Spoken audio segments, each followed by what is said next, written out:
Hi అండి, అందరికీ నమస్కారం. మన ఫస్ట్ పార్ట్ని చాలా సపోర్ట్ చేశారు. అలాగే ఈ సెకండ్ పార్ట్ని కూడా ఆదరిస్తారని కోరుతున్నాము.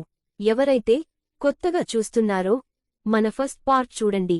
అప్పుడు మీకు అర్థం అవుతుంది నేను ఏం చెప్పాలి అనుకుంటున్నాను అని. ఇంక టాపిక్లోకి వెళితే అప్పటిలో మన చదువులు ఎలా ఉండేవో మన ఫస్ట్ పార్ట్లో తెలుసుకున్నాం. ఇప్పుడు ప్రస్తుత కాలంలో అన్ని విషయాలు, పద్ధతులు మారిపోయాయి.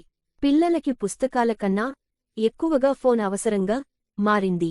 స్కూలు నుంచి రాగానే ఫోన్ లేదా ఫ్రెండ్స్తో కలిసి బయట తిరగడం, వయసుకి మించిన పనులు, అలవాట్లు నేర్చుకుంటూ తల్లిదండ్రుల మాటలు వినకపోవడం, భయం అనేదే లేకుండా ఇష్టానుసారంగా నచ్చింది ఏ మాట చెప్పినా ఎదురిస్తూ ఉండడం చేస్తున్నారు. పిల్లలే కదా అని ప్రేమగా మాట్లాడడం, దగ్గరికి తీసుకోవడం కూడా తప్పు అనే అంతలా మారిపోయారు. స్కూలులో భయం చెప్పే టీచర్లకే భయం లేకుండా నచ్చినట్టు ప్రవర్తిస్తున్నారు. చెడు ఆలోచన రాకుండా చూసుకునే వాళ్లే చేత్త పనులు చేస్తున్నారు.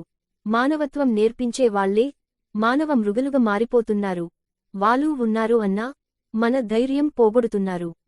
అందరూ అలాగే ఉన్నారు అని కాదు, అలాంటి వారు కూడా ఉన్నారు అని. మన పిల్లల బాధ్యత మనదే అని చెబుతున్నాను.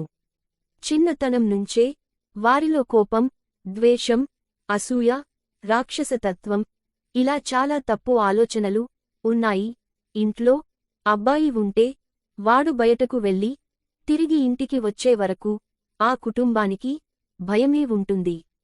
వయసుతో సంబంధం లేకుండా ఇంట్లో ఉండే ఆడవాళ్లు కొంచెం జాగ్రత్తగా ఉండవలసి వస్తుంది.